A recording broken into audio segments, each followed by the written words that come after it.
जी, क्या नाम है आपका? सतीश पटेरिया। कहाँ से हैं आप? वैसे तो रहने वाले हम पन्ना के हैं, अभी पन्ना में ही रहते हैं। यहाँ कहाँ पर प्लॉट है आपका, क्या मामला है? यहाँ लोकनाथपुरम में सन 1994 में हमने एक ज़मीन खरीदी थी ऋषि राम गंगेले जी से।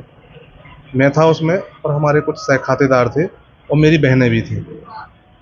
जिस स्पॉट पे ये विवाद हुआ है, उस स्पॉट पे डॉक्टर साहब का दूसरे खसरे से हमारे स्पॉट को दिखा के और रजिस्ट्री कर दी गई। उस आधार पर डॉक्टर साहब कहते हैं कि ये तो मेरी ज़मीन है, जबकि उस पर शुरू से कब्जा मालिकाना हक मेरा है। इसके बावजूद भी जब डॉक्टर साहब ने इसमें एसडीएम साहब के यहाँ 145 का प्रकरण चलाया, उस 145 के प्रकरण में भी ये रिपोर्ट दी गई, पंचनामा और प्रतिवेदन दिया गया पटवारी जी का, आरआई साहब का, कि इसमें स्पष्ट उल्लेख है कि सन 94 से मेरा क्रय दिनांक से वहाँ पर कब्जा है। उसके बावजूद भी डॉक्टर साहब ने एक आवेदन देके एसडीएम साहब को गुमराह करके कि मैंने कब्जा प्राप्त कर लिया है दिनांक 20/3/2024 को। इस आधार पे 23 तारीख को मेरी लगी लगाई प्लॉट की फेंसिंग जेसीबी वगैरह से और लेबर से उखड़वा दी।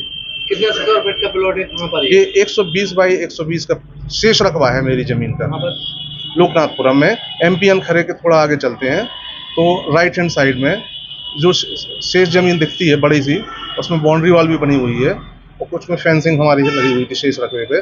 उसी स्पॉट की ये बात है। कौन से डॉक्टर साहब ने दिया है? ये डॉक्टर रश्मि झामर ने लिया है, उनके पति हैं डॉक्टर मुदित शर्मा। इन लोगों ने वो प्लॉट की रजिस्ट्री आपने करवाई। कहाँ पर शिकायत की है अभी? मैंने इसकी शिकायत सबसे पहले तो माननीय एसपी साहब के यहाँ की थी। ये बात है 9/2023 की, जबकि इस ज़मीन पे जिसकी ये रजिस्ट्री हुई है, इसकी रोक के संबंध में मैंने एक आम सूचना पेपर में दी थी, दैनिक भास्कर में, और रजिस्ट्रार कार्यालय में बाकायदा रसीद कटवा के इसका विरोध प्रदर्शन की एक रसीद कटी थी रजिस्ट्रार साहब के यहाँ।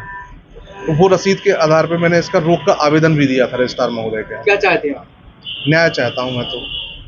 कैसा न्याय चाहते हैं, कैसा? न्याय ये चाहता हूँ कि जहाँ मेरी ये ज़मीन है सन 94 से, मुझे उस स्थान की जहाँ जिस जो ये स्पॉट है, इस स्पॉट पे मुझे पुनः वहाँ पे स्थापित किया जाए जिस पे मेरा मालिकाना हक था।